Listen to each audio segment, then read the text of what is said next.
अभी का प्रोग्राम आप 5 का पंच देख रहे हैं और शाम के 5 बजे दुनिया भर से लेकर हिंदुस्तान तक कुछ बड़ी खबरें, बड़े मौज़ूआत जो इस वक्त सबसे ज्यादा सुर्खियों में हैं, इन पर हम नजर दौड़ाएंगे और सरहदी सलामती या सूरत हाल पर हम बात करेंगे। ताज़ा तरीन सूरत हाल जम्मू कश्मीर के अंदर है।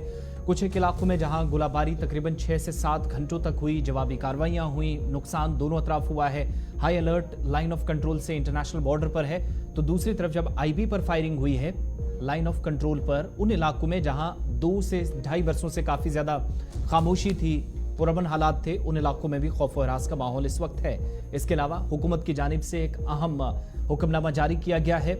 चाइल्ड लेबर को लेकर जम्मू कश्मीर के अंदर हुकूमत काफी सख्त हुई है। इन मौज़ूआत पर बात करेंगे और उन लोगों की बात सुनाएंगे जो रात तकरीबन 6 से 7 घंटों तक गोलाबारी हुई, इससे मुतासिर हुए हैं या नकल मकानी करने पर मजबूर हुए थे। लेकिन उससे पहले तय फॉर्मेट के मुताबिक हमें आगे बढ़ना है और सबसे पहले टॉप 5 की तरफ चलेंगे, यानी 5 वो अहम खबरें आप तक पहुंचानी हैं जो सबसे ज्यादा सुर्खियों में है या जिन खबरों पर सबसे ज्यादा आपकी नजर रहती है। और टॉप 5 में सबसे पहले गजा पट्टी आपको लिए चलते हैं, जहां इसराइली जारहियत का आज 21वां दिन है और मरने वाले फलस्तीनियों की तादाद 7100 के आसपास पहुंच गई है। और फलस्तीनी वजारत सेहत की जानिब से जो बयान जारी किया गया है कि पिछले 24 घंटों के दौरान इजरायली बमबारी से 481 फलस्तीनियों ने अपनी जान गंवाई। मजमूई तौर पर अब तक 7000 से ज्यादा फलस्तीनी जो अलग अलग यानी वेस्टर्न बैंक में और सदर्न पार्ट यानी खान यूनस के इलाके में अब तक इन हमलों में मारे जा चुके हैं। 2913 जो अब तक बच्चों की तादाद बताई जा रही थी, वो उस वजारत सेहत ने 3000 बताई है, जबकि 1709 खवातीन शामिल हैं जो इन हमलों में अभी तक मारी गई हैं। 2005 के बाद अब तक गजा को 5 बार इसराइली जारहियत का सामना करना पड़ा और इस बार होने वाली ये जो शहादतें हैं या अमवात हैं गुज़श्ता 18 वर्षों में सबसे ज्यादा हैं। फलस्तीनी वजारत सेहत ने यह भी जानकारी दी है कि इजरायली बमबारी से जख्मी होने वाले शहरियों की तादाद 20,000 से तजावुज कर गई है। बयान ये भी बताता है कि बमबारी के बायस 940 बच्चों समेत 1650 फलस्तीनी अब भी लापता हैं। लापता अफराद तबाहशुदा इमारतों के मलबे तले दबे हुए हैं और फलस्तीनी वजारत सेहत बताती है कि इजरायली हमलों से अब तक 12 अस्पताल, 57 तिब्बी मराकज़ मुकम्मल तौर नाकाबिल इस्तेमाल या तबाह हो चुके हैं। इजराइल फलस्तीन के दरमियान दहाइयों से जारी तनाज़े में इस वक्त गजा में जो खून रेज़ी हो रही है उसकी मिसाल कहीं पर आपको नहीं मिलेगी। अगर इजराइल ने हमास को खत्म करने के मकसद से जमीनी कार्रवाई शुरू की तो गजा में हलाकतों की तादाद बढ़ सकती है। हमास के ज़ेर इक़्तिदार गजा में वजारत सेहत की जानिब से कहा गया कि 750 के करीब अमवात बताती हैं कि सूरत हाल अब बेहतर नहीं है। इधर अक़वाम मुत्तहिदा के अंदर ईरान की जानिब से अमरीका ने खबरदार किया है कि अगर गजा के अंदर फिजाई कार्रवाइयों के बाद जमीनी कार्रवाई इजराइल ने शुरू की तो फिर इसके बाद दफन करने का मौका आसान होगा, यानी तमाम उन लोगों को जो इजराइल की तरफ से हैं गजा में कार्रवाइयां कर रहे हैं उनके खिलाफ कार्रवाइयां तेज होंगी और जवाबी हमले किए जाएंगे, यानी धमकी सीधे तौर पर ईरान ने दी है। ये तो एक तरफ की कार्रवाई और दूसरी खबर भी इसी के आसपास, क्योंकि अमेरिका ने भी सीरिया के अंदर या जिसको आप मुल्क शाम कहते हैं फिजाई हमला किया है। फौज ने यह कार्रवाई अमेरिकी सदर जो बाइडन की जानिब से ग्रीन सिग्नल मिलने के बाद की है और अमेरिकी फौज ने दावा किया कि 17 अक्टूबर से ईरान की जानिब से शाम और इराक में उनके ठिकानों को निशाना बनाया गया। ऐसी सूरत हाल में जुमेरात को अमरीकी मकामी वक्त के मुताबिक उन्होंने मशरकी शाम में ईरान के इस्लामी इनकलाबी गार्ड को उसकी हिमायत याफ्ता ग्रुप के ताउन से 2 अहदाफ को निशाना बनाया। अमरीकी वज़ीर दफा लॉयड जे ऑस्टिन थर्ड की तरफ से भी मशरकी शाम में जो फौजी हमले हुए हैं इस पर बयान जारी करके तस्दीक की गई है। उन्होंने ये भी कहा कि अमरीकी फौज ने दस्तूर मशरकी शाम में ईरान के इस्लामी इनकलाबी गार्ड को यानी IRGC और इससे मुंसलिक ग्रुपों को अलग अलग जगहों पर टारगेट किया है।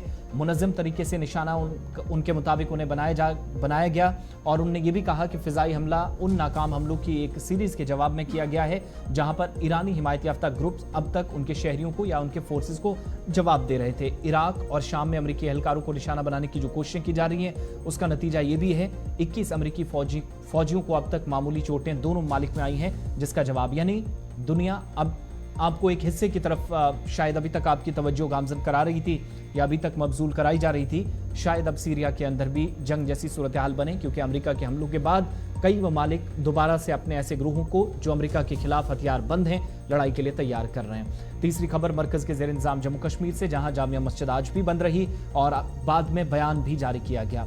अंजुमन औकाफ जामिया मस्जिद श्रीनगर ने इस बात पर शदीद अफसोस और हैरत का इजहार किया कि रियासती इंतजामिया ने एक बार फिर से तारीखी जामिया मस्जिद श्रीनगर में नमाज जुमा की अदायगी पर कदगन आयद कर दी। औकाफ के मुताबिक रियासती इंतजामिया की तरफ से सुबह से ही जामिया मस्जिद के तमाम दरवाजे बंद कर दिए गए और औकाफ की इंतजामिया को मतला किया गया कि आज नमाज जुमा की अदायगी नहीं होगी। साथ साथ औकाफ ने मीरवाइज कश्मीर डॉक्टर मौलवी मोहम्मद उमर फारूक को एक बार फिर से जब अपने घर में उन्हें नजरबंद किया गया, दीनी और जो मनसबी फराइज की अदायगी थी उस पर कदगन आयद की गई, तो इस पर भी मजम्मत करते हुए इस इकदाम पर अफसोस का इजहार किया गया। मीरवाइज, जिन्हें तकरीबन 4 साल के जायद अरसे के बाद, आपको याद होगा कि गुज़श्ता दिनों ही नजरबंदी उनकी खत्म की गई थी, रिहाई हुई थी, एक बार फिर रिहाइश गाह में नजरबंद उन्हें कर दिया गया और अपने जो उनके मनसबी फराइज थे उसकी अदायगी से रोकना समझ से औकाफ के मुताबिक बालातर है। इस बीच मुमकिन एहतजाजी मुजाहिरों के पेश नज़र वादी के कर्ब जवार में जुमे के रोज सिक्योरिटी की गैर मामूली इंतजामात रहे। तफसीलात के मुताबिक शुमाल जनूब और वस्ती कश्मीर में चप्पे चप्पे पर सिक्योरिटी फोर्सेज की तैनाती अमल में लाई गई है और ये भी बताया जा रहा है, बडगाम से भी इतला है कि वहां भी नमाज जुमा के बाद शिया आबादी वाले इलाकों में लोगों की एक बड़ी तादाद बिलखुसूस बिमना के अंदर इमाम बारगाह में फलस्तीन के साथ इजहार यकजहती की खातिर पुरअमन एहतजाज करना था। लेकिन आज मुसलसल दूसरे रोज एक बार फिर अंजुमन शरीशिया के सरबराह को आज भी नजरबंद रखा गया, वहां भी नमाज की इजाजत नहीं मिली, जबकि मुजाहिरीन फलस्तीन पर जारी बमबारी को फौरी तौर रोकने का जब मुतालबा कर रहे हैं तो श्रीनगर और आसपास के इलाकों में भी एहतजाजी मुजाहिरे ना हो, इस मकसद से जामा मस्जिद को आज मुसलसल तीसरे रोज बंद रखा गया या तीसरे जुमे आज बंद रखा गया है और मीरवाइज अभी भी घर में नजरबंद है, जिस पर नाराजगी का इजहार और अफसोस का इजहार मुख्तलिफ तबका फ़िक्र के लोगों की जानिब से किया जा रहा है। चौथी खबर भी जम्मू कश्मीर से, जहां 1991 बैच के सीनियर IAS अफसर रश्मि रंजन स्वैन नए डायरेक्टर जनरल ऑफ पुलिस यानी DGP जम्मू कश्मीर होंगे। 31 अक्टूबर यानी इस महीने की आखिरी तारीख को जम्मू कश्मीर पुलिस फोर्स की बागडोर संभालेंगे। जो मौजूदा DGP जम्मू कश्मीर यानी दिलबाग सिंह, जो सबसे ज्यादा अरसे तक अभी जम्मू कश्मीर के अंदर जिम्मेदारी संभाले हुए हैं, वो सबकदोश होने जा रहे हैं और इसी दिन जम्मू कश्मीर के पुलिस सरबा यानी RR स्वैन जो कि जिम्मेदारी संभालेंगे दिलबाग सिंह के बाद। और स्वैन जो कि बहुत ईमानदार अफसर उन्हें बताया जाता है और उनकी खिदमात जो हैं वो काबिल तारीफ इसलिए भी क्यों मुख्तलिफ इलाकों के अंदर अहम तरीन या हसास इलाकों में भी उन्हें जिम्मेदारी मिली। श्रीनगर और जम्मू यानी दोनों दारुल हुकूमतों के सीनियर सुपरिटेंडेंट ऑफ पुलिस या SSP के तौर पर खिदमात अंजाम देने का उन्हें एजाज भी हासिल है। 15 साल से के जायद अरसे से मरकजी डेप्यूटेशन पर थे दिलबाग सिंह। 31 अक्टूबर को रिटायर हो जाएंगे और गैर मुल्की पोस्टिंग के अलावा कई ओहदों पर RR स्वैन जो तैनात रह चुके हैं दिलबाग सिंह की जगह लेंगे। उनकी काबिलियत के बायस नुमाया अफसरान को की भी जो है वो काफ़ी ज़्यादा उनकी तारीफ करते हैं और जम्मू कश्मीर पुलिस सरबराह के तौर पर स्वैन की तकर्री का हुक्म आने वाले दिनों में किसी भी वक्त मुतवक्के है। 2001 से 2003 तक जब दहशतगर्दी जम्मू कश्मीर के अंदर अरूज पर थी, स्वैन ने SSP श्रीनगर के तौर पर खिदमात अंजाम दी। 2003 से 2004 तक उन्होंने SSP जम्मू के तौर पर खिदमात अंजाम दी। इसके अलावा वो SSP रामबन, पूंछ और लेह के तौर पर भी सर्विसेज दे चुके हैं और ईमानदारी और लगन के लिए वो काफ़ी मकबूल हैं। मौजूदा जम्मू कश्मीर इंटेलिजेंस सरबराह ने 2004 से 2006 तक जम्मू कश्मीर विजिलेंस तंजीम में भी असिस्टेंट इंस्पेक्टर जनरल और deputy inspector general of police के तौर पर खिदमात अंजाम दी हैं। नुमाया अफसरान को उनके मुतल्लिका शोबों में उनकी काबिलियत पर किसी तरीके से कोई शक नहीं है। 2001 से 2003 तक जम्मू कश्मीर के अंदर उनकी काफ़ी ज़्यादा सर्विसेज मुख्तलिफ हिस्सों के अंदर और दोनों सिटीज़ में यानी जम्मू और श्रीनगर के अंदर जहाँ मुश्किल तरीन काम माना जाता है। इसके अलावा रामबन, पूंछ और लेह में भी कई तरह के अलग अलग चैलेंजेस, कहीं पर मिलिटेंसी से रिलेटेड, कहीं पर मौसमियाती चैलेंजेस, इसके बावजूद उन्होंने काम दिया। अब वो जिम्मेदारी संभालेंगे जब दिलबाग सिंह 21 तारीख को सबकदोश ऑफिशियली हो जाएंगे। 5वीं खबर बात अब जरा रेशम के हवाले से, यानी वो अहम तरीन सनद जो आहिस्ता आहिस्ता खत्म होती जा रही है। मरकज के ज़ेर इंतज़ाम इलाके में शहतूत का सुकड़ता रकबा रेशम की सनत के लिए किसी बड़ी परेशानी से कम नहीं है और सरकारी सतह पर भी अगरचे सनत के आया 9 के लिए 91 करोड़ रुपए के मंसूबे को मंजूरी मिली, ताहम अभी तक ना ही 10 लाख शहतूत के पौधे लगाए गए, ना रेशम की पैदावार को दोगुना किया गया और जम्मू कश्मीर हुकूमत की जानिब से 91 करोड़ रुपए के मंसूबे में शहतूत के पत्तों की दस्तियाबी से लेकर बेहतर बीज और कीड़े की जो पैदावार और आखिर में रेकिंग के लिए सहूलियात होती हैं, ये सारा इसमें इजाफा करना शामिल था। इस प्रोजेक्ट से मुतल्लिक कहा गया है कि जम्मू कश्मीर में पैदा होने वाले जो कोकून्स हैं उनकी तादाद दुगना होगी। मंसूबे में 10 लाख से नए शहतूत के पौधे लगाना था। रेशम के कीड़े या बीज की पैदावार को 8 लाख से 16 लाख टन तक करना था। कोकून्स की पैदावार को 700 से बढ़ाकर 1350 मैट्रिक टन करना था। 100 नए कीड़े पालने के मराकज़ या सेंटर्स का क़याम अमल में लाना था और 7000 से नए रेशम के कीड़े को फराहम करना है। जो मौजूदा 15000 किसान हैं उनकी स्किल्स बेहतर करना या उनकी स्किल्स को समझना, उन्हें मदद फराहम करना था। लेकिन फिल वक्त कश्मीर सूबे में रेशम की सनत से वाबस्ता 2000 कर्मकश हैं जिन्हें इस मंसूबे से बराह रास्त फ़ायदा पहुंचेगा। कहा जा रहा है कि आने वाले दिनों में अगर जल्द काम हुआ तो शायद इस सनत को जवाल पजीर होने से बचाया जा सकता है। जदीद मशीनरी मरकजी खिते के अंदर बैनुल-अक़वामी मयार का रेशम भी पैदा करने में बहुत हद तक इस चीज़ को मुमकिन बनाएगी और कोकून्स के लिए बेहतर कीमतें हासिल करेगी। और रेशम की सनत को बहाल करने के लिए आलमी बैंक की भी मदद हासिल की गई है। 21-22 में जम्मू कश्मीर ने 798 मैट्रिक टन रेशम कोकून्स की पैदावार की। सालाना तरक्की की शरह 2.5% देखी गई और अब जाकर ये तादाद थोड़ी सी कम इसलिए क्योंकि अभी तक काम बहुत होना बाकी है इस नए मंसूबे के तहत। ये 5 वो अहम खबरें थी जिन पर सबसे ज़्यादा नजरें हैं, जिन पर सबसे ज़्यादा आप तबसरा करते हैं या डिटेल्स पूछते हैं और अपनी बात भी रखते हैं, तासुरात हम तक ज़रूर पहुँचाते हैं। टॉप 5 के बाद एक अहम तरीन खबर से शुरुआत 5 के पंच की। और सबसे पहले जम्मू कश्मीर इंतजामिया की, जो शुरुआत में मैंने आपको बताया था कि चाइल्ड लेबर के खिलाफ जम्मू कश्मीर इंतजामिया बहुत सख्त हुई है और घरेलू मदद फराहम करने वाले या जो डोमेस्टिक वर्कर्स हैं उनको इंतबाह जारी किया गया है और 15 नवंबर तक का वक्त दिया गया है। यानी किसी के घर के अंदर जो बाहर से लोग जाते हैं या मकामी सतह पर भी काम करते हैं, सबसे पहले बड़ी खबर से आगाज करेंगे और घरेलू मदद फराहम करने वाले 20 दिनों में दस्तावेजात जमा कराएं या कैद का सामना करें, इंतजामिया ने साफ कर दिया है। सरकार ने उन तमाम डोमेस्टिक वर्कर्स जो मुख्तलिफ हिस्सों के अंदर इस वक्त खिदमात घरों के अंदर अंजाम दे रहे हैं या फराहम करने वाले, उनको कहा और सख्त इंतबाह दिया है कि 15 नवंबर तक जरूरी दस्तावेजात जमा करें। अगर वो इस काम में नाकाम रहते हैं तो 1 साल कैद की सजा सुनाई जाएगी। ये बात assistant labour commissioner Srinagar Arshad Qadir की जानिब से भी कही गई है। और तमाम घरेलू जो मददगार हैं या काम करने वाले लोग हैं या खिदमात फराहम करने वालों को 3 अहम एक्ट के तहत रजिस्टर किया गया है। उनके मुताबिक घरेलू मददगारों को के 100 से ज़्यादा खिदमात फराहम करने वालों को 3 एक्ट के तहत जब रजिस्टर किया गया तो इनमें J&K shops and establishment act, concrete labour act और industrial mining work sector act शामिल हैं। उन्होंने वाज़ेह किया कि रजिस्ट्रेशन मतलूबा दस्तावेजात के मुताबिक होगी। गुज़श्ता बरस के वाक़यात के जवाब में ज़िला इंतज़ामिया ने इस मामले में फौरी तौर काम किया और उन्होंने कहा कि हिदायत के मुताबिक कार्रवाइयों में किसी के तहत मुमकिना जो महकमा है लेबर के साथ रजिस्टर्ड तमाम खिदमात फराहम करने वालों को कुछ रस्मी कार्रवाइयों को पूरा करना होगा। और वजाहत करते हुए कहा कि 15 नवंबर तक महकमा जो लेबर है उसके तहत रजिस्टर्ड सर्विस प्रोवाइडर्स जो हैं मुख्तलिफ महकमों बशमूल चाइल्ड वेलफेयर कमेटी, इंसदाद स्मगलिंग कमेटी, इंसदाद चाइल्ड ट्रैफिकिंग यूनिट से कोई एतराज़ नहीं होना चाहिए, सर्टिफिकेट मिलना चाहिए, यानी नो ऑब्जेक्शन सर्टिफिकेट हासिल करनी होगी। इसके अलावा घर के मालिकान की फहरिस्त फराहम करने की ज़रूरत है जिन्हें घरेलू मददगार के तौर पर उन्होंने रखा है या फराहम किया है। घर के मालिकान को खुद भी इस बात की तस्दीक करनी चाहिए कि आया ये जो नौकरानियां हैं या नौकर हैं या दीगर किसी भी महकमे में ये तमाम या किसी भी घर में काम कर रहे हैं ये लोग रजिस्टर्ड हैं। और सर्विस फराहम करने वालों के बारे में पूछगछ का जवाब देते हुए महकमे के साथ रजिस्टर जो नहीं हैं या नाबालिग हैं घर पर मुलाजमत दे रहे हैं उनको फौरी तौर पर हटाया जाएगा। फील्ड अफसरान को कानूनी कार्रवाई करने की हिदायत दी गई है। जिन लोगों के घरों में नाबालिग बच्चे होंगे उन्हें 10,000 रुपए जुर्माना और 1 साल कैद की सजा होगी। तो चाइल्ड लेबर के खिलाफ भी सख्ती और नॉन रजिस्टर्ड जो लेबरर्स हैं या लोग हैं उनको भी जम्मू कश्मीर लेफ्टिनेंट गवर्नर इंतजामिया पहले वार्निंग्स दे रही थी, दोबारा से उन्हें आगाह कर दिया गया है।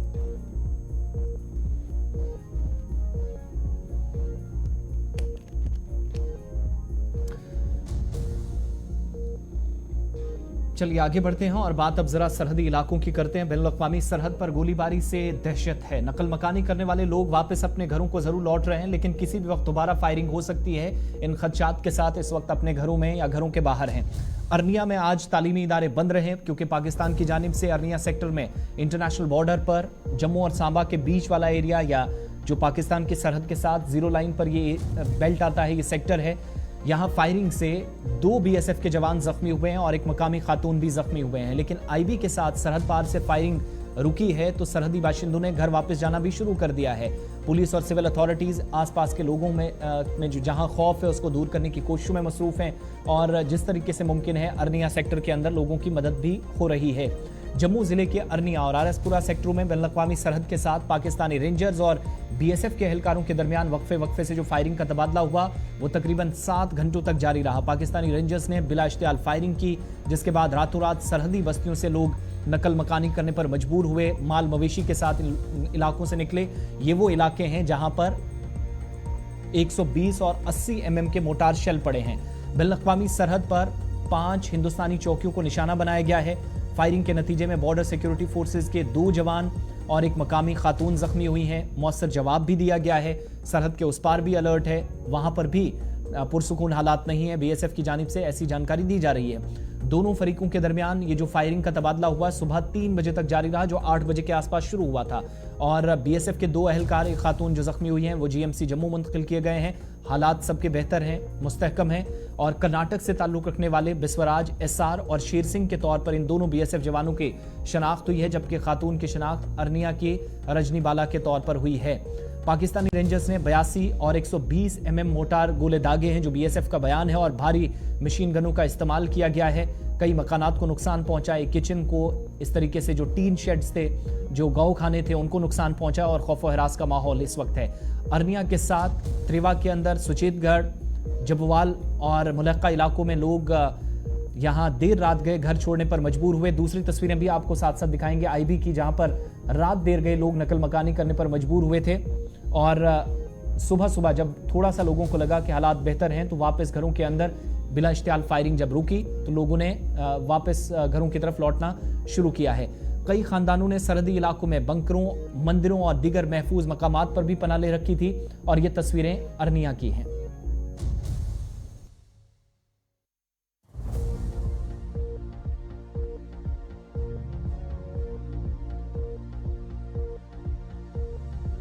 उन्हें कई सालों बाद इतनी शदीद फायरिंग और गोलाबारी देखी है, क्योंकि डीजीएमओ लेवल की बातचीत 24-25 फरवरी 2021 को हुई थी, जिसके बाद फायरिंग का ये तबादला खत्म हुआ था। लेकिन फायरिंग जब शुरू हुई तो दोबारा लोग इलाकों से घर बार छोड़ने पर मजबूर हुए।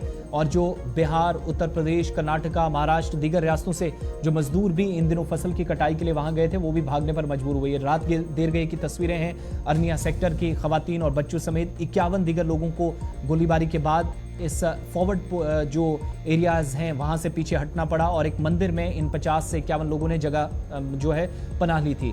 फायरिंग के बाद ये भी कहा गया कि हालात बेहतर होने की तो उम्मीद है, लेकिन डर और खौफ का माहौल अब भी बरकरार है। मोटार गोला लगने से बताया जाता है कि एक जो मकामी खातून है उसकी हालत भी इस वक्त बेहतर है। स्प्लिंटर्स कुछ जो हैं वो खिड़कियों के शीशे टूटने के बाद स्प्लिंटर्स अंदर दाखिल हुए, वो न सिर्फ घर का साजो सामान तबाह हुआ बल्कि खातून भी जख्मी हुई। और दीगर रिहायशी भी बता रहे हैं कि इलाके के अंदर आहिस्ता आहिस्ता सही लोग अब वापस तो आ रहे हैं, लेकिन हालात अभी भी मुकम्मल तौर पर ठीक नहीं। बहुत सारी वीडियोस वायरल हुई हैं जिसमें फायरिंग जब हुई तो लोग अपने घरों से भागते हुए देखे गए। और ये वो तस्वीरें हैं जब रात देर गए लोग घर बार छोड़ने पर मजबूर हुए। इससे पहले 19 अक्टूबर को भी तकरीबन 2.5 साल के वक्फे के बाद पाकिस्तान ने इस इलाके में फायरिंग की। और लाइन ऑफ कंट्रोल के बाद आप देख रहे हैं कि इंटरनेशनल बॉर्डर पर इन लोगों को टारगेट किया गया। गुलिस्तान न्यूज नुमाइंदा अनिल शर्मा ग्राउंड पर पहुंचे, एक्सक्लूसिव रिपोर्ट आपको दिखाएंगे। मकामी लोगों से बात की, जिस जगह शेल पड़े हुए हैं, जो नुकसान हुआ है उसका भी जायजा लिया। और साबिक रुकन असेंबली या जो दीगर अवामी नुमाइंदे हैं जो आपको मायूस चेहरों के साथ नजर आएंगे, उन तमाम लोगों से बात की। मकामी लोगों की पहले बात सुनेंगे, लेकिन उससे पहले ग्राउंड रिपोर्ट अनिल शर्मा की जम्मू से। पहले आपको सीधा इंटरनेशनल बॉर्डर लिए चलते हैं। ये वही इलाका है और यहां देर शाम को लगभग 8 से 9 बजे के करीब जो है मोटार शेल की एक हैवी जो है यहां पर गिराया गया। हालांकि यहां से लगभग बॉर्डर की बात करते हैं तो सीमा से सटा हुआ यह पूरा इलाका है और पाकिस्तान का यह मंसूबा था कि यहां के रिहायशी इलाकों में जो है वो दहशत का माहौल बनाया जाए, मगर वहीं पर यह वो वैसा इलाका जहां पर यह शेलिंग की गई और यहां के लोगों को जो है निशाना बनाने का देर रात को प्रयास किया गया। मगर भगवान का लाख लाख शुक्र था। मगर वहीं पर आपको बता दें कि आप ये तस्वीर देख सकते हैं कि काफी बड़ा खड्डा जो है यहां पर बन चुका है। तस्वीर दिखाएगा और किस तरह के यहां के जो है विजुअल्स हैं, ये लगातार तस्वीरें इस वक्त हम आपको अरनिया क्षेत्र से बता रहे हैं और सीमा से सटे हुए इलाके से बता रहे हैं। और आपको बता दें कि एक नहीं, दो नहीं, लगभग 2 से 3 ऐसे मोटार शेल जो है यहां पर दागे गए। यहां के लोगों को, सिविलियंस को टारगेट बनाने का प्रयास किया गया। ये वो घर है, ये वो घर है, यहां पर तस्वीरें आप देख रहे हैं और लोग अभी भी घरों से बाहर हैं, चिंतित हैं कि आखिर देर शाम होगी तो किस तरह का मंजर होगा, क्योंकि कल वही मंजर नजर आया जो यहां पर पहले मंजर नजर आया करता था। मगर वो मंजर जो है लोगों की उम्मीदों पर अब ये वही बनता हुआ नजर आ रहा है कि देर शाम होगी तो आखिर हम बच्चे लेकर कहां जाएंगे। और वही मंजर अब क्या हमें उस तरफ रुख करना पड़ेगा, शहर की तरफ रुख करना पड़ेगा, या जिला प्रशासन यहां पर कोई ऐसी जो है हमारे लिए राहत पैदा करेगा। मगर अब लोगों का यह कहना है कि अगर पाकिस्तान एक फायर करता है तो भारत को 10 फायर ऐसे करने चाहिए कि पाकिस्तान को जो है सबक सिखाया जाए। इजराइल और हमास की जंग के बाद अब जम्मू कश्मीर की तस्वीर आपने देखी और जम्मू कश्मीर के अंदर किस तरह से देर रात को पाकिस्तान द्वारा जो है नापाक मंसूबे अपनाए गए हैं। ये वही सीमा से सटा हुआ इलाका है और आज लगातार एक्सक्लूसिव तस्वीरें हम आपको लिए आए हैं और आप ये देख सकते हैं कि पाकिस्तानी रेंजर्स द्वारा जो है ये ट्रैक्टर है इसे भी अपना शिकार बनाया है और इसी के साथ साथ इसी घर के नजदीक जो है लगभग 2 से 3 मोटार शेल्स जो है यहां पर दागे गए हैं। वर्ष 2014 से पहले यहां पर एक हैवी शेली फायरिंग देखने को मिलती थी, मगर वहीं पर हमने देखा कि किस तरह से वहां पर लगातार फरवरी के महीने में जो है युद्ध विराम जो है वो रखा गया, मगर आज इसी मंसूबे के तहत पाकिस्तान ने वही मंसूबा अपनाया है और उसी इलाके के टारगेट किया है। और आज इस घर की अगर हम बात करते हैं तो यहां की एक महिला जो है वो इंजर्ड है। परिवार से भी हम जानेंगे, परिवार से भी बातचीत करेंगे और यहाँ पे कुछ ऐसे स्थानीय विधायक पहुंचे हैं। ये वो घर है और ये तस्वीरें आप देख सकते हैं, तस्वीरें यहाँ पे थी। आप बताएंगे कुछ क्या हुआ था? अंदर थी, वो खड़ी थी तो उधर से जा रहे थे तो इधर बम का सारा है तो इधर लगा उसको हाथ पे। अभी उनकी हालत कैसी है? मेडिकल कॉलेज में डॉक्टर ये कह रहे हैं कि उनकी थोड़ी हालत बेहतर बताई जा रही है देर रात। नहीं ठीक है, हालत फोन किया था वो तो ठीक है अभी। तो अभी आपके मन में क्या चल रहा है? किस तरह से देर शाम को अगर ऐसा होगा तो जिला प्रशासन, स्थानीय लोग यहाँ पर पहुंच रहे हैं, क्या लगता है? अभी दिन को बोला फायरिंग बंद होता, रात को फिर स्टार्ट कर देंगे तो हमारे लिए मुश्किल होता है ना, हम कहीं जाना होता है। मन में कोई चिंता पहले जैसे हुआ करता था यहाँ पे, अब वैसा कुछ? नहीं वो बात नहीं, थोड़ा डर सा हो गया। छोटे छोटे बच्चे हैं, कहाँ जाएंगे हम? छोटे बच्चे। हाँ। तो क्या भारत सरकार से आप मांग करते हैं? पाकिस्तान को किस तरह का जवाब दिया जाना चाहिए? जवानों ने जवाब देर रात को भी दिया और अभी आप क्या भारत सरकार से मांग करते हैं? मांग यही है, जब बंद हो जाएगा, नहीं बंद करना तो सीधा ठोको और क्या होगा। वो एक फेंकते आप साले 10 फेंको। फसल का नुकसान बड़ा है, इधर काफ़ी फैर पिया मटर का। देखो जी, ये साड़ी एक लेडी, एक औरत भी ज़्यादा फायरिंग हुई है तो वो अपने बख्शनगर हॉस्पिटल है और गाइयां भी दो लगी दी फिंगरा कोई ते फायरिंग हाली भी मारे रनी वाली साइड रुक रही है, अपने जब्बोवाल कोटली देवीगढ़ वाली साइड हाली भी मारे छोटी गोली जेडे नहीं बंद करा दे। सर फसल काट रहे, हमने खुद वो भैया नहीं आते वो मंगवाए थे इधर काटने के लिए और रात के वो भागी गए। हमने पता किया कहीं है नहीं इधर, कोई बोल रहा है पता नहीं कहाँ गए हैं।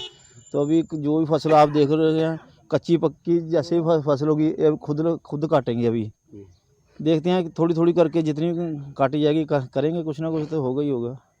क्या कहना चाहोगे इस बारे में? कहना क्या है, अभी आपके सामने अभी हम बात कर रहे हैं तो अभी एक फायरिंग की आवाज़ आई है तो हूँ थोड़ा 5-6 साल थोड़ा ठीक होया है, अला ठीक होई, लोग थोड़े अपने मकान इत्थे बनाना तैयार करी ओड़े थे। हूँ फिर उ'ऐ कल्ला तो उ'ऐ हिसाब होई आ। कल कोई 8 बजे कन्नै चली फायरिंग तो ओह्दे बाद फिर 9-9:15 बजे फिर मोटार शैलिंग शुरू होई है। ओह्दे पैह्ले मोटार लेकिन ओह् बार्डर ते चला दी अरनिए कोई 9:15 बजे फसल दा तुंदा टाइम है ते कि'यां कि'यां समेटनी सर केह् हूँ जेह्ड़े बाहर दे आए दे हे कम्म करन, जेह्ड़े बिहार दे यूपी दे आंदे न ते ओह् सवेरे थोड़े राती के अग्गे पिच्छे होइए ते सवेरे सारे चली गे। सर किस तरह से देखते हैं आप? स्थानीय लोगों के बीच में पहुंचे हैं, अभी भी आरएसपुरा हो, सुचेतगढ़ हो, 8 ऐसी चौकें हैं जहां पर हमने देखा कि देर रात को ऐसी कार्रवाई हुई है। तो क्या अभी भी लोगों के मन में क्या भय है?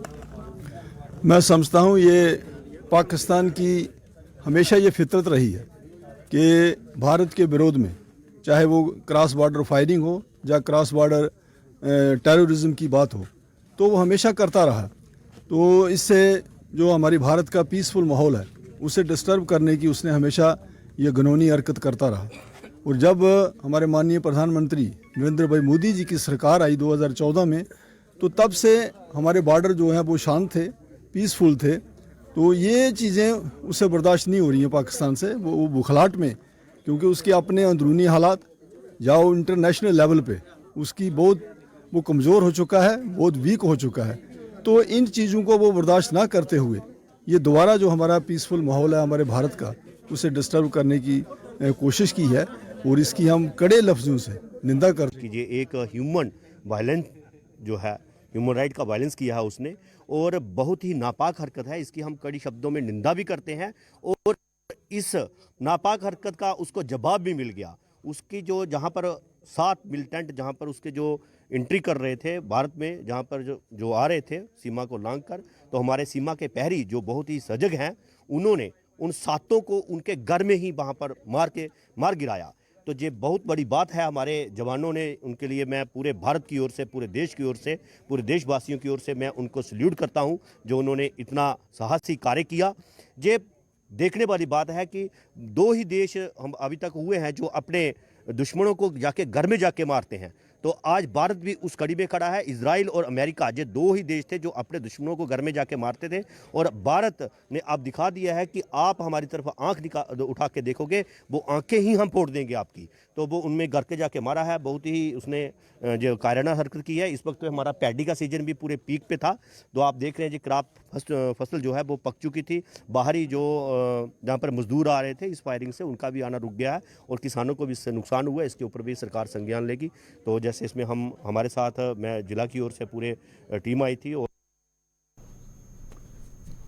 चलिए, बैनुल-अक़वामी सरहद पर फायरिंग से खौफ और हरास का माहौल है। इधर दूसरी तरफ लाइन ऑफ कंट्रोल पर आपको लिए चलते हैं, जहां से आपको ग्राउंड जीरो से बताएंगे कि कंट्रोल लाइन पर गोलीबारी होने के बाद सरहदी इलाकों में जहां पर दहशत का माहौल दीगर कई इलाकों में भी देखा जा रहा, और पीर पंचाल के अंदर भी जहां पर ट्विन बॉर्डर डिस्ट्रिक्ट्स हैं, राजौरी, पुंछ, यहां पर भी जेर जमीन बंकरों में लोग इस वक्त मुंतकिल आहिस्ता आहिस्ता हो रहे हैं, क्योंकि उन इलाकों में भी जो सरहद के पास हैं, लोगों को अब डर सताने लगा है कि अरनिया के बाद उन इलाकों में भी जो बॉर्डर एरियाज हैं या जीरो लाइन पर हैं, मुश्किलात उनकी बढ़ सकती हैं। अरनिया में जहां पर नुकसान हुआ, लोग नकल मकानी करने पर मजबूर हुए, अब वापस घरों को लौटे, तो लाइन ऑफ कंट्रोल पर भी पाकिस्तान की जानिब से रेंजर्स फायर कर सकते हैं। इसलिए लोगों ने इन इलाकों में आपके सामने जो जीरो लाइन बेल्ट है, एक तरह से वो इलाका जो एक तवील सरहद जो पाकिस्तान के साथ मिलती है पुंछ रेंज के अंदर भी, और ये वो एरियाज हैं जहां पर बंकर्स भी तैयार हैं, इसलिए लोगों ने पहले से बंकरों में शिफ्ट होना शुरू कर दिया है।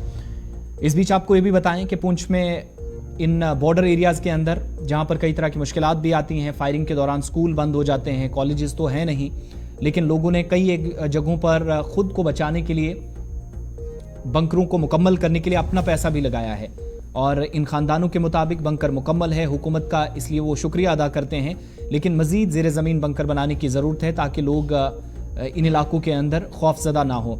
इस बीच बेशतर सामान लोगों ने आज सुबह सुबह, जब ये खबर जो अरनिया सेक्टर में फायरिंग की खबर आई कि 2.5 सालों बाद सीज़ फायर वायलेशंस हुई हैं, तो लोगों ने नकल मकानी तो नहीं की, लेकिन पास जो बंकर्स थे उनमें शिफ्ट होने का फैसला किया। खड़ी करमाड़ा हो, इसके अलावा देगवार सेक्टर हो, या आसपास के इलाके हों जिनमें शाहपुर भी है, यहाँ पर भी लोग सरहद के पास जो हैं वो सरहदी इलाकों में नजरें टिकाए बैठे हैं। सनी शर्मा, गुलिस्तान न्यूज़ नुमाइंदा, जिनने मकामी लोगों से लाइन ऑफ कंट्रोल पर बातचीत की। जम्मू में कल देर शाम को पाकिस्तान की तरफ से किया गया सीज फायर उल्लंघन, और आपको बता दें देर रात तक वहां गोलाबारी चलती रही। वहीं पुंछ की एलओसी के लोग भी डरे और सहमे हुए हैं। इस समय हम एलओसी के ही गांव में हैं, और वहां के लोगों का क्या कहना है, और जिस तरह से देखा जा रहा है कि एलओसी पर रहने वाले लोग फिर से बैंकरों का सहारा लेना शुरू हो चुके हैं। यहां पर हमारे साथ कुछ गांव के लोग हैं। सर, किस तरह का डर जो है फिर से देखा जा रहा है? देखिए सर, पहले तो बहुत अमन चैन से लोग यहाँ रह रहे थे। करमाड़ा एलओसी बॉर्डर का गांव है, ये पंचायत करमाड़ा का। तो जब से रात ये न्यूज़ चली है जम्मू हरसपुरा में फायरिंग दोबारा से शुरू हुई है, उसके बाद लोगों के दिलों में बहुत ज़्यादा खौफ है कि पाकिस्तान का कोई भरोसा नहीं है, वो कद शीश फायर तोड़ दे, यहाँ भी गोलाबारी होना शुरू हो जाए। तो हमारी हिंदुस्तान की गवर्नमेंट से गुजारिश है कि शीश फायर का ख़ास कर ख्याल रखें, और जहाँ भी गरीब आवाम मारी जाती है वहाँ यहाँ तो नेता भी कोई भी यहाँ नहीं रुकेगा। जहाँ भी अगर नुकसान होगा तो वो हमारी सेना का होगा, सिविलियन का होगा। तो पाकिस्तान का तो आप वो तो खुद धर्म भरम है, उनका तो कोई है ही नहीं है, उनका तो कोई किरदार ही नहीं है, उनकी कोई लीडरशिप नहीं है, उनका कोई भरोसा नहीं है। तो हम हिंदुस्तान गवर्नमेंट से गुजारिश करते हैं कि सिविलियन का, अपनी सेना का ख़ास ख्याल रखें और शीश फायर का जितना हो सके इतना पालन करने की दोबारा कोशिश करें। और इस पे कोई बड़े जो हमारे नेता हैं या मोदी साहब हैं, हमारी सरकार है, वो इस पे दोबारा फिर कोई बातचीत करे। जो भी जिसने शीश फायर तोड़ा है तो उसका दोबारा पालन किया जाए। जिस तरह से देखा जा रहा है कि परिवार के आपके लोग जो हैं बैंकरों में वापस से आ गए हैं, इस समय किस तरह का डर? देखिए सर, पहले तो हम मकानों में रह रहे थे, जब से रात से ये माहौल देखा है ख़राब होने का, उसके बाद लोगों ने जिनका बंकर कंप्लीट है वो अपने बंकरों में आ रहे हैं। ज़्यादा बंकर वही कंप्लीट है जिन्होंने अपना खर्चा किया है। वैसे तो बहुत सारे बंकर अनकम्प्लीट हैं, कहीं में बाथरूम नहीं है, टैंकी नहीं है, कहीं में दरवाज़ा जो है वो नहीं लगाए हुए। बहुत सारे बंकर जो है गवर्नमेंट ने तो पैसा दिया है, लेकिन PWD जो महकमा ने आगे ठेकेदार लगाए थे तो उन्होंने तो कंप्लीट नहीं किया। इस पे एक्शन होना चाहिए, कंप्लीट होना चाहिए जो बंकर अनकम्प्लीट है। तो आपसे भी जानना चाहेंगे कितना इस समय डर है जिस तरह से जम्मू के अंदर गोलाबारी की गई है? जनाब, अभी यहाँ बहुत लोग थर थर कम रहे कि जब अर्सपुरा में सुना कि अब वहाँ फायरिंग चल रही है तो उसकी वजह से लोगों के दिल में बहुत खौफ आ चुका है और बहुत डर रहे हैं। तो पहले तो इतना हौसला हो गया था कि अब सीज फायर है तो आराम से हम खेती भी कर सकते थे, हर कुछ करते थे। इसमें यहाँ बहुत फायरिंग आता है, ये बहुत नज़दीक है बॉर्डर लोसी के करीब में, तो यहाँ हम गरीब आदमी है, मजदूरी करते हैं दिन में, वो भी नहीं हो सकती है। अचानक फायर आ जाएगा तो हम कहीं आते होंगे चलते होंगे, फायर आ जाएगा तो हमारी जानें जाएंगी, हम मजदूरी भी नहीं कर सकते। इसलिए बैठ के घरों में और खाएं पिएंगे अभी कहाँ से, कैसे कमाएंगे, क्यों मजदूर शख्स हैं हम। तो इसलिए हम ये गवर्नमेंट मोदी सरकार से अपील करते हैं कि हमारे बंकरों को और इजाफा भी करें और इनको कंप्लीट भी करें। इनके पीछे जो ठेकेदारों को दे देते हैं वो तो जहाँ 10 लाख पीछे से देते हैं 3 लाख लगवा कर साइड हो जाते हैं, 2 लाख किसी को कमीशन दे देते हैं, तो वो पास ऐसे कर देते हैं। और हमारा खस्त खाली है, उसमें रहने का कोई प्रबंध नहीं हो सकता। उनको आप चेक करेंगे तो उसमें जानवर भी नहीं बढ़ेगा, तो हम इंसान हैं, हम तो कैसे उसमें जाएंगे या रहेंगे। तो इसलिए हमारे बंकरों के जो है उनकी भी देखभाल की जाए और हमारी भी देखभाल की कि ये मज़दूर शख्स हैं, ये कैसे कमाएंगे, कैसे खाएंगे, क्या करेंगे। और मैं मोदी सरकार का बहुत शुक्रगुजार हूँ कि जिन्होंने इतना ही हमारा किया कि चलो कुछ न कुछ ये बंकर बन गए दिए और हमारे कई लोगों की निस्ब आदमी की जानों बच गई बंकर की वजह से। और अब जो बंकर हैं कंप्लीट नहीं है तो उसके बीच में जाएगा नहीं, तो फिर वो हमें उसका कोई फ़ायदा भी तो नहीं है ना। तो आपको बता दें कि इस गांव में लगभग इनका कहना है कि 100 के लगभग अगर बंकर बनाए गए हैं तो उनमें से 5% जो बंकर हैं वो कंप्लीट हैं और 95% जो बंकर हैं वो अनकम्प्लीट हैं। इन लोगों का कहना है कि जल्द से जल्द उन्हें भी जो है वो रिपेयर किया जाए, उन्हें ठीक किया जाए, ताकि अगर इस इलाके में गोलाबारी होती है तो ये लोग अपनी जान, अपने बच्चों की जान जो है वो बचा सकें। और आपको बता दें कि ये आप तस्वीरों में भी देख सकते हैं कि किस तरह से यहाँ पर लोगों ने जो अपना सामान है, अपना बोरी बिस्तर है वो शिफ्ट कर दिया है, ताकि अगर पाकिस्तान इस तरफ भी सीज फायर का उल्लंघन करता है तो ये जो लोग हैं ये अपनी जान, अपना माल मवेशी जो है उसकी हिफाजत जो है वो कर पाएँ। और इस खरी कटमारा इलाके की अगर बात करें तो यहाँ अक्सर पाकिस्तान की तरफ से गोलाबारी की जाती थी और कई जानें जो हैं इस खरी कटमारा इलाके में जो है वो गवा चुके हैं लोग। और आज इन लोगों की फिर से सरकार से ये मांग है कि जो बंकर अनकम्प्लीट हैं उन्हें भी कंप्लीट किया जा सके। LOC से गुलिस्तान न्यूज़ के लिए सनी शर्मा। चलिए आगे बढ़ते हैं और अहम खबर से आपको इस वक्त रूबरू कराते हैं। RR स्वेन जो जम्मू कश्मीर के नए पुलिस सरबराह होंगे। बड़ी खबर इस वक्त मरकज के ज़ेर इंतजाम जम्मू कश्मीर से पुलिस सरबराह दिलबाग सिंह की वो जगह लेंगे जो 31 अक्टूबर को सबकदोश होने जा रहे हैं। और वजारत दाखिला की जानिब से अब से थोड़ी देर पहले हुक्मनामा जारी कर दिया गया है। RR स्वेन जो कि सीनियर अफसर हैं, IPS हैं, 1991 बैच के हैं और 1991 बैच के IPS रश्मि रंजन सवेन जो कि नई डायरेक्टर जनरल ऑफ पुलिस यानी DGP जम्मू कश्मीर होंगे। 31 अक्टूबर को जब आप देखेंगे कि पुलिस सरबराह, मौजूदा जो पुलिस सरबराह हैं दिलबाग सिंह वो रिटायर हो रहे हैं, तो 1 नवंबर से वो जिम्मेदारी संभालेंगे। और सबसे जम्मू कश्मीर के अंदर जो सबसे ज़्यादा और तजर्बेकार सीनियर अफसरान हैं उनमें से वो एक हैं और कहा जाता है कि वो अपनी काबिलियत के दम पर मुख्तलिफ शोबों के अंदर और मुख्तलिफ हिस्सों के अंदर अपनी खिदमात अंजाम दे चुके हैं। 2001 से 2003 तक जब दहशतगर्दी उरूज पर थी SSP श्रीनगर रहे, 2003 से 2004 तक SSP जम्मू रहे। इसके अलावा रामबन ज़िला में, पुंछ ज़िले में, लेह में भी खिदमात अंजाम दे चुके हैं और ईमानदारी और लगन की वजह से उनको नई नई जिम्मेदारियां हर गुजरते साल के साथ मिलती हैं। मौजूदा जम्मू कश्मीर के वो इंटेलिजेंस सरबराह हैं। 2004 से 2006 तक जम्मू कश्मीर विजिलेंस ऑर्गेनाइजेशन में असिस्टेंट इंस्पेक्टर जनरल और director inspector general of police के तौर पर खिदमात अंजाम देते रहे और नुमायां अफसरान में इनकी शमूलियत होती है। 2001 से 2003 तक 5 अलग अलग अजला जिनमें पुंछ, रामबन, लेह, इसके अलावा जम्मू और श्रीनगर शामिल है। और अब से थोड़ी देर पहले उनको वजारत दाखिला की जानिब से ऑफिशियल जो लेटर आया है, बल्कि ऑफिशियल ऑर्डर है, वजारत दाखिला ने जारी किया है जिसमें आर सवेन को नई जिम्मेदारी मिली है। वो खत जरा आपको फिर से बता देते हैं। 1 नवंबर 2023 से जम्मू कश्मीर पुलिस को नया सरबराह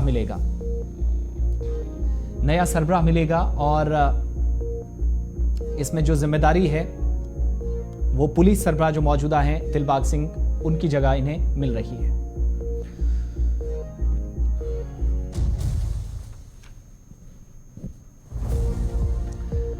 आगे बढ़ते हैं और एक और तस्वीर आपको दिखाते हैं जो आपको बहुत हैरान करेगी। आज सुबह हमने आपको खबर बताई थी कि जम्मू कश्मीर के अंदर सरकारी स्कूलों की तादाद कम हो रही है, लेकिन कई ऐसे इलाके भी हैं जहां पर इंतजामिया की लापरवाही या आला हुकाम की बेहिसी की वजह से मुख्तलिफ तालीमी जोन्स के अंदर ऐसी सूरत हाल बनती हुई नजर आई है। लेकिन आज इसके शवाहिद या सबूत भी आप देख लीजिए। एक इमारत के अंदर 2 सरकारी स्कूल चल रहे हैं। वो इमारत जहां पर एक स्कूल के बच्चे अगर पढ़ना चाहें तो वो भी शायद पढ़ ना सकें। उधमपुर के गंगेड़ा तालीमी जोन की तस्वीरें आपके सामने, जहां पर प्राइमरी स्कूल भी चल रहा है और मिडिल स्कूल भी चल रहा है। और आज हमारे नुमाइंदे किशोर शर्मा के मुताबिक 1 नहीं 2 नहीं 3 मरतबा गुलिस्तान न्यूज पर एक्सक्लूसिव स्टोरीज के मुतालिक आप देख चुके हैं। महकमा तालीम बच्चों को सरकारी स्कूलों तक पहुंचाने के लिए आगाही प्रोग्राम चला रहा है, एनरोलमेंट ड्राइव चलती है और ये 2 बोर्ड आपके सामने, गवर्नमेंट मिडिल स्कूल और गवर्नमेंट प्राइमरी स्कूल। हालत ये इस वक्त है, पैसा खर्च कैसे करना है शायद इसका अंदाजा ही डिपार्टमेंट को नहीं, और ज्यादातर स्कूलों में बच्चों को पढ़ने के लिए मुनासिब सहूलियात ही नहीं है। इसी का एक नतीजा आपके सामने है। उधमपुर जिले की हाउसिंग कॉलोनी मिडिल स्कूल, लेकिन स्कूल की इमारत ना होने की वजह से यह स्कूल हाउसिंग कॉलोनी के बाहर गंगेड़ा में चलता है, यानी एक इमारत है, 2 स्कूल उसके अंदर चलाए जा रहे हैं, जिसकी वजह से स्कूल में जो बच्चे हैं उनकी तालीमी सरगर्मियां मुतासिर हो रही हैं। मुतालबा उनका है वालिदैन का, और इतना ही नहीं असातिज़ा खुद परेशान है काफ़ी ज़्यादा यहाँ भीड़ की वजह से। और अलहदा इमारत फौरी तौर पर बनाई जाए, तामीर होनी चाहिए, ताकि बच्चे तालीमी ये जो सेशन चल रहा है इसमें बेहतर तरीके से तालीमी निज़ाम को आगे बढ़ा सकें या तालीमी सरगर्मियाँ जारी रख सकें। इसके लिए मुतालबा बच्चों और असातिज़ा ने किया है।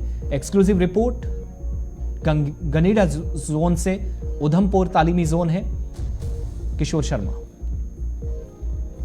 देखिए, एक तरफ ये कहा जाता है कि सरकारी ढांचों को पूरी तरह से मजबूत किया जा रहा है, लेकिन विडंबना इस बात की है कि जिस तरह से हम आए दिन देखते हैं कि गांव से इस तरह की तस्वीरें निकल के सामने आती हैं, लेकिन आज उधमपुर से मात्र 2 से 3 किलोमीटर की दूरी पर हम आपको गवर्नमेंट प्राइमरी स्कूल गंगेड़ा जोन में लेकर आए हैं। देखिए, दूसरी तरफ आपको ये प्राइमरी स्कूल का तस्वीरें हम आपको दिखा रहे हैं। दूसरी तरफ आप देखिए शहीद मोहम्मद कबीर जो गवर्नमेंट मिडिल स्कूल है, वो एक ही बिल्डिंग के अंदर चल रहा है। और बच्चों की तस्वीरें हम आपको दिखाएं। देखिए, जिस तरह से गांव के अंदर भेड़ बकरियां बिठाई जाती हैं, उस तरह का हाल इस स्कूल के अंदर बना हुआ है। और ये कोई पहली बार गुलिस्तान कवर नहीं कर रहा है, ये दूसरी बार कवर कर रहा है। हम तस्वीरें इसलिए आपको दिखा रहे हैं, देखिए ये हकीकत है। गर्मी हो या सर्दी हो तो इन बच्चों का हाल इसी तरह का बना हुआ है। बच्चों की माने, जो शिक्षक हैं उनकी माने, तो उनकी तरफ से ये कहा जा रहा है कि कई बार जो ये शिक्षा विभाग के जो बड़े अधिकारी हैं या जिला प्रशासन है, उन तक ये गुहार लगा चुका है, लेकिन हालत इस तरह की बनी हुई है। देखिए, पहले भी मैंने आपको दिखाया था कि किस तरह से ये एक क्लास के बच्चे नहीं हैं, ये विभिन्न क्लासों के बच्चे हैं। मैं इसलिए कह रहा हूँ कि ये जो दावे किए जाते हैं वो कहीं ना कहीं जो है वो ग्राउंड पे जिस तरह से इम्प्लीमेंट होना चाहिए उस तरह से इम्प्लीमेंट नहीं होते। देखिए, ये बच्चे, ये एक क्लास है, यहाँ पे तस्वीरें हम इसलिए आपको दिखा रहे हैं। देखिए छोटे बच्चों की भी तस्वीरें हम आपको दिखाएंगे, बड़े बच्चों की तस्वीरें हम आपको दिखाएंगे। ये बच्चे कोई एक क्लास के नहीं है, ये 8th, 2nd, 3rd इस तरह के बच्चे जो हैं वो एक ही कमरे के अंदर बैठाए हैं। और दूसरी तरफ हम आपको ये भी बताते चलें, देखिए ये प्रधानाचार्य हैं, कोई छोटे बच्चों को पढ़ा रही है, कोई बड़े बच्चों को पढ़ा रही है। लेकिन कब तक इस तरह की तस्वीरें जो है वो जम्मू कश्मीर से निकल के सामने आएंगी? और जब जब भी हमने देखा है, जब कोई शिक्षा विभाग से जब बड़े कोई अधिकारी आते हैं तो उनकी तरफ से ये पूरी तरह से स्पष्ट किया जाता है जो सरकारी स्कूल हैं उनकी हालत काफ़ी अच्छी है, काफ़ी सुधार है। और हमने जब जब भी देखा है कि जो लोग हैं वो प्राइवेट स्कूलों के अंदर भागते हैं। हर कोई ये चाहता है, कोई गरीब तबका से भी होगा तो उसका यही सपना होता है कि हमारा बच्चा पढ़े लिखे कुछ बने। लेकिन ये हकीकत बनी हुई है। देखिए ये तो 2 टीचर हैं, अलग अलग क्लास के बच्चों को ये शिक्षा दे रही हैं। अगर ये अलग अलग क्लास की बच्चों को शिक्षा दे रही हैं, अगर ये अलग अलग विभिन्न क्लासों के बच्चे हैं तो किस तरह से ये बच्चे जो थे वो शिक्षा ले रहे होंगे? देखिए शिक्षक हैं, इनसे भी बात करने का प्रयास करूंगा। किस तरह से शिक्षा यहाँ पे दी जा रही है 2 टीचर साथ में? सर अब जैसे 2 यहाँ पे क्लासेस हैं इस समय, 5th और 7th है। तो फिर जैसे हम लोग डिवाइड कर लेते हैं, एक हाफ बोर्ड में एक मैम पढ़ाती हैं, हाफ में दूसरी पढ़ा लेती है। मुश्किल तो बड़ा आता है क्योंकि जैसे अगर मैं ज़रा सा ऊंचा हो जाऊंगी तो मैम डिस्टर्ब हो जाती हैं, मैम थोड़ा ऊंचा होंगे तो मैं डिस्टर्ब होती हूँ। बच्चे भी उतना अच्छे से जो है नहीं पढ़ पाते हैं जितना। कब से इस तरह का हाल चल रहा है? सर ये स्कूल तो काफ़ी देर से क्लब चल रहे हैं। तो अभी मैं भी पिछले 16 साल से इसी स्कूल में पढ़ा रही हूँ। तो इसी कितने स्कूल इसमें चल रहे हैं? 2 स्कूल चल रहे हैं। तो जैसे गवर्नमेंट प्राइमरी स्कूल है गनेडा, और शहीद constable Mohammad Kabir government middle school housing colony, दोनों स्कूल एक साथ चल रहे हैं यहाँ पे। देखिए ये हकीकत है, ये विडंबना है। इसलिए हम कह रहे हैं कि जो दावे किए जाते हैं वो ग्राउंड पे इम्प्लीमेंट नहीं होते। इम्प्लीमेंट करवाने वाला कौन है? मैं बार बार इसलिए कह रहा हूं कि सीईओ मैम, अगर आप उधमपुर से, ये कोई दूर दराज का इलाका नहीं है, और जो आपके गांव के स्कूल हैं उसकी भी आए दिन हम आपको तस्वीरें दिखाते हैं कि उनकी तस्वीरें किस तरह की बनी हुई हैं। अगर आप कुर्सी में बैठी हैं तो इसी इलाके के स्कूल, इस इलाके के अंदर आएँ और इन बच्चों की हकीकत देखें। ये बच्चे पढ़ना भी चाहते हैं। जब हमने बच्चों से बात की, बच्चों की तरफ से ये कहा गया कि हम पढ़ना भी चाहते हैं, बेटी भी हैं, बेटी बचाओ बेटी पढ़ाओ की भी बात की जाती है। क्या इस तरह से बेटियां पढ़ेंगी? इस तरह के स्कूल होते हैं? क्यों ना हमने ये देखा है कि जो दिहाड़ी मजदूरी भी करता है उसका भी यही सपना होता है कि हम अपने बच्चों को सरकारी स्कूलों के अंदर भेजें क्यों ना। यहाँ इस तरह से भेड़ बकरियों की तरह बच्चों को बिठाया हो। और जो शिक्षक हैं उनकी तरफ से ये कहा गया कि कई सालों से यही हाल बना हुआ है और कई सालों से ये बच्चों के साथ जो है अपनी पीड़ा के लिए रो रहे हैं। कई बार जो है बड़े अधिकारियों तक ही इनकी जो बात है, लेकिन बात सुने तो सुने कौन? अब जो डीसी महोदया वो खुद एक लेडी हैं, वो भी यहाँ पे आई हैं, उनसे भी हम यही गुहार लगाएंगे कि इस स्कूल का दौरा जरूर करें कि यहाँ पे आपके बच्चों का हाल इस तरह का बना हुआ। देखिए अभी सर्दियाँ आने वाली, गर्मियाँ हो या सर्दियाँ हो, इन बच्चों का हाल उसी तरह से बना होता है जिस तरह से गाँव में तस्वीरें हम आपको दिखाते हैं। लेकिन ये सिटी का स्कूल है। आपने अगर ये स्कूल क्लब किया है तो कोई बिल्डिंग अच्छी सी तैयार होनी चाहिए थी। 2 स्कूलों के ये अलग अलग ये स्कूल हैं, प्राइमरी स्कूल मिडिल स्कूल, दोनों एक ही छत के नीचे चल रहे हैं। और ये पहली बार हम इस स्कूल की कवरेज नहीं कर रहे हैं, हम दूसरी बार आपको हकीकत दिखा रहे हैं। लेकिन कब तक? और ये भी कहा जाता है कि सरकारी स्कूलों के अंदर बच्चों को स्मार्ट क्लासें दी जाएंगी, बच्चों को पूरी तरह से उस तरह से देखा जाएगा जिस तरह से प्राइवेट स्कूलों के अंदर देखा जाता है। ये हकीकत बच्चों की बनी हुई है। और तब तक के लिए मुझे और मेरे कैमरामैन राकेश फुडियाल को दीजिए इजाजत। तो देखते रहिए गुलिस्तान न्यूज। गंगेड़ा तालीमी जोन उधमपुर, 1 कमरा 2 क्लासेस, 1 स्कूल शायद एक इमारत के अंदर होना चाहिए था, लेकिन इमारत एक है वो भी पूरी नहीं है, उसके अंदर 2 स्कूल चल रहे हैं, एक प्राइमरी स्कूल एक मिडिल स्कूल 8वीं तक और दूसरा आपको 5वीं तक क्लासेस। ऐसे में असातिज़ा करें तो क्या, तमाम लोग बेबस, जिनमें बच्चे खुद हैं, तालीमी सरगर्मियाँ मुतासिर हो रही हैं। खूब सो चीज़ें दुरुस्त हों, इंतजामिया की आंखें इस रिपोर्ट के बाद ज़रूर खुलें। 5 के पंच में बस मेरे साथ इतना ही। गुलिस्तान न्यूज़ पर खबरों, तज्जियों और तबसरों का सिलसिला जारी।